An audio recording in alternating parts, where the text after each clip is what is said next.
On another big breaking story that we've been following for you this morning, right now the Centers for Disease Control officials are preparing to get on board the Caribbean Princess to find out what caused hundreds of people to get sick on that cruise ship. Oh, the outbreak of Norovirus ended the cruise earlier than expected, and now passengers are going through customs at the Bayport terminal, and that's where we find our Rashi Vaz live. Rashi, we've seen you all morning long. Bring us up to speed, though, and what's happening right now at 9:03.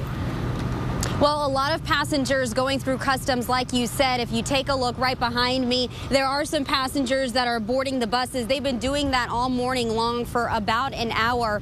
I do want to show you something that I received from one of the passengers. These are the letters that the cruise line has been giving to the passengers, alerting them about that norovirus. Now, they never said that they docked early because of this virus. They've been saying it's because of dense fog, and that's been making one of these passengers very upset. We'll get to that in just a minute, but first, the ship that docked last night that I'm telling you about was around 8:30 at Bayport Cruise Terminal. A 7-day cruise turned into 6 days after nearly 200 people on the ship had that norovirus. The ship was forced to return to Houston a day early, and they say, this being the Caribbean Princess cruise line, that the dense fog in the forecast might have closed the port for the weekend.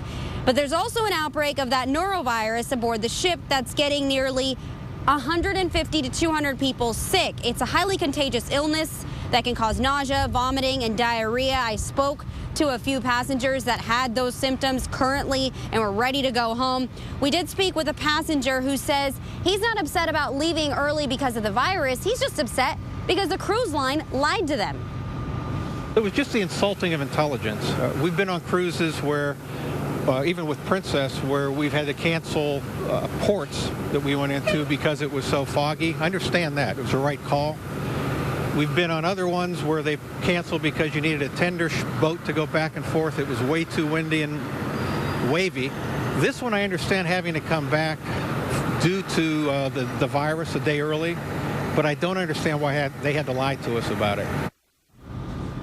Now, I've been looking through all three of these letters that were given to the passengers.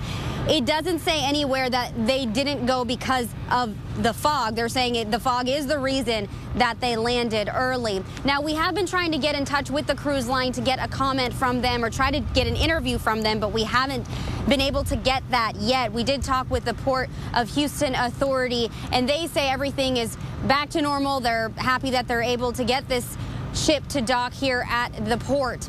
Also, 20% will be taken off for passengers aboard this ship that want to have a future cruise with the same cruise line. And if they have an air flight tomorrow, the cruise line will pay for a hotel stay for tonight. But again, I've been talking to a lot of passengers, and they say they're just ready to go home. Not sure if they're going to take the cruise line up on the offer with the hotel stay. Just happy to be home, and hopefully for those people that are sick, back to being healthy. For now, we're reporting live at the Bayport Terminal. Rashi Vaz, Fox 26 News. Lots of frustrated passengers for sure. Yeah, you know, and just in the cruise line's defense, it does look like it's going to be foggy there tomorrow morning. So yeah, it's not a complete fabrication that they just came up with. It certainly does look foggy. Whether or not that's the reason they decided to come into port a day early, we can't say. Yeah. All right, Rashi, thank you.